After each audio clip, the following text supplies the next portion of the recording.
ঈদ যাত্রার খবর জানাতে রাজধানীর কমলাপুর স্টেশন থেকে যুক্ত হচ্ছেন সহকর্মী আরিফুল ইসলাম। আরিফুল ইসলাম জানাবেন যাত্রীদের ভিড় কেমন দেখছেন, আর কোনো অভিযোগ রয়েছে কিনা।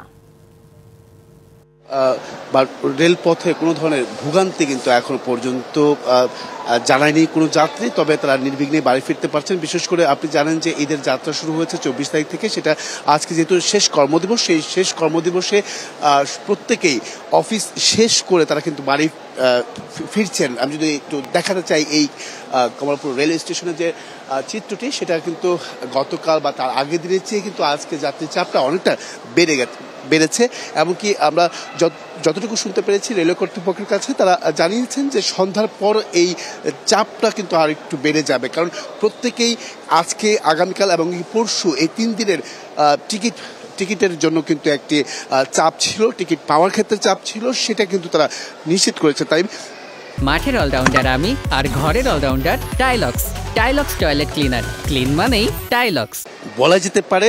এবং কি রেল কর্তৃপক্ষ তারাও কিন্তু জানিয়েছে আগে থেকে যে আজকে, কাল এবং পরশু এই 3 দিন ব্যাপক চাপ যাবে। এবং কি যাত্রীদের আরেকটি বিষয় জানিয়ে রেখে তরুণী যে অনেকেই টিকিট কাটতে পেরেছেন, তারা কিন্তু আসলে যাচ্ছেন, যাত্রীরা যাচ্ছেন, কিন্তু অনেকেই টিকিট কাটতে পারেনি বা অগ্রিম টিকিট পাননি। তারা আসলে কিভাবে যাবেন সেই প্রশ্নটাও কিন্তু অনেক যাত্রী করে থাকেন। বা সেই সুবিধার্থে যদি আমি একটু জানাতে চাই যে এখানে স্ট্যান্ডিং টিকিট কিন্তু ক্রয় করা যাবে প্রতিটা ট্রেনের জন্য। সেই স্ট্যান্ডিং টিকিট দেওয়া হবে 25%, কিন্তু যে ট্রেনে আপনি ভ্রমণ করবেন বা যাত্রা করবেন সেই ট্রেনে স্ট্যান্ডিং টিকিট পাওয়ার ক্ষেত্রে কাউন্টারে আসতে হবে 2 ঘন্টা আগে।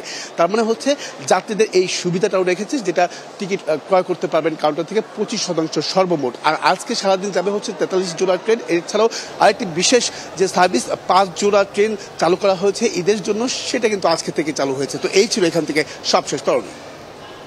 আরিফুল ইসলাম, ধন্যবাদ আপনাকে বিস্তারিত জানানোর জন্য।